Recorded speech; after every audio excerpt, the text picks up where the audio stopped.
مقصد ایک ہی ہے کہ بھارت کے مسلمانوں سے ان کی سیاسی اور مذہبی شناخت کو چھین لیا جائے۔ میں آپ کو بتا رہا ہوں کہ اس بل کا مقصد مسلمانوں سے مسجدوں کو چھیننا، درگاہوں کو چھیننا، قبرستانوں کو چھیننا، ایویکیو پراپرٹیز کو چھین لینا، یہ مقصد نریندر مودی کی حکومت کا ہے۔ اور ہم کوشن کر رہے ہیں چندرا بابو نائیڈو کو، ہمارے پاسوان صاحب کو اور نتیش کمار کو، یاد رکھیے دنیا جب تک قائم رہے گی، اگر آپ اس وقت نازک وقت میں اس بل کی تائید کریں گے تو آپ کو مسلمان کبھی نہیں معاف کرے گا۔ کہ نریندر مودی کی حکومت وقف بل کو لا کر قانون بنانے کی جو کوششیں کر رہی ہے، ان کا مقصد ایک ہی ہے کہ اس ملک میں امن کو خراب کیا جائے۔ وزیر اعظم کا مقصد ایک ہی ہے کہ مسجد اور مندر کے نام پر عوام ہمیشہ لڑتے رہے، اور اس بل کا مقصد یہ نہیں ہے کہ وقف کی جائیدادوں کو مضبوط کیا جائے یا ان کی حفاظت کی جائے۔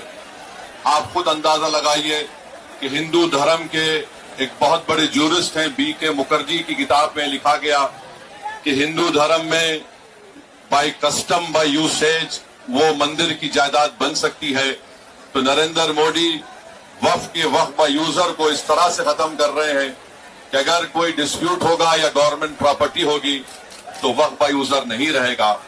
دلی میں 123 وقف کی جائیدادیں ہیں جس پر دلی حکومت کا دعویٰ یہ ہے، مرکزی حکومت کا، کہ یہ گورنمنٹ کی پراپرٹی ہے۔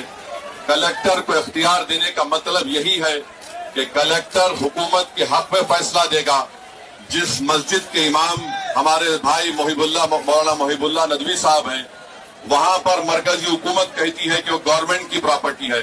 اگر کل خدا نہ خواستہ یہ قانون بنے گا تو کوئی بھی جا کر مرکزی حکومت کی طرف سے، دلی سرکار کی طرف سے وہاں پر ایک نوٹس لگا دے گا کہ یہ وقف کی پراپرٹی نہیں ہے۔ ہبا کو نکال رہے ہیں، ٹرانسفر آف پراپرٹی میں ہبا ہے مگر کوئی گفٹ نہیں کر سکتا وقف کی جائیداد کو۔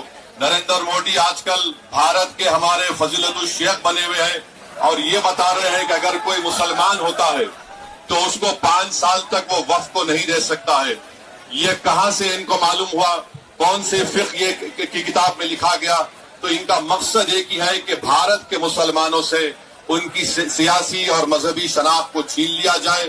میں آپ کو بتا رہا ہوں کہ اس بل کا مقصد مسلمانوں سے مسجدوں کو چھیننا، درگاہوں کو چھیننا، قبرستانوں کو چھیننا، ایویکیو پراپرٹیز کو چھین لینا، یہ مقصد نریندر مودی کی حکومت کا ہے۔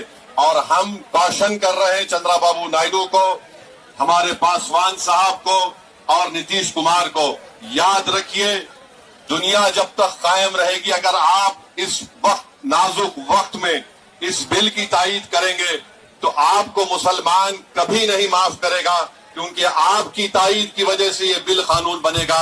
اس لیے ہم ان سے بھی کہہ رہے ہیں کہ آپ اس غیر انکانسٹیٹیوشنل بل کی تائید مت کریے۔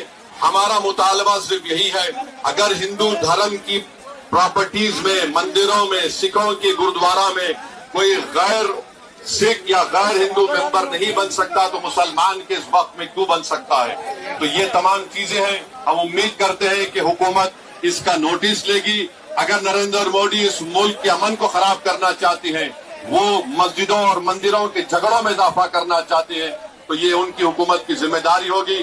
میں یہاں پر شکریہ ادا کرنا چاہوں گا ہمارے جوائنٹ ورکنگ کمیٹی پارلیمنٹ کے تمام اراکین کا، اور خاص طور سے کلیان بنرجی صاحب کا، ٹی ایم سی کے راجہ صاحب کا، ڈی ایم کے کا، ہمارے ناصر بھائی کا اور محب اللہ ندوی صاحب کا۔ ہم نے تمام بڑی کوششیں کی، ہم نے اپنی ڈسنٹ رپورٹ کو دیا، اور یہ انکانسٹیٹیوشنل ہے، اس کا کوئی بھی فائدہ وقف کو نہیں ہوگا۔